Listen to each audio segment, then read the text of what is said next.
ချက်ချေကြာပြီးတော့ဒီလိုချေတုတ်သွားတယ်မသွားတာဘောကံဒီဆိုင်ကြကြရနော်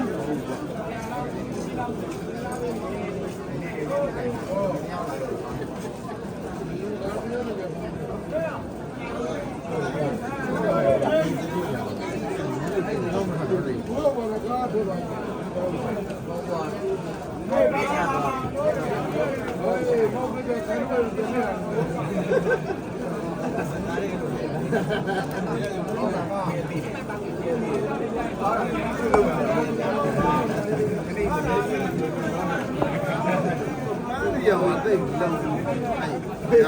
ဒါလေးစိတ်ချအဲ့ကြောင့်တော်မလို့ကောင်းနေရဆိုရတယ်ပြန်လာတော့အိမ်ထဲကနေရှင်းနေတာ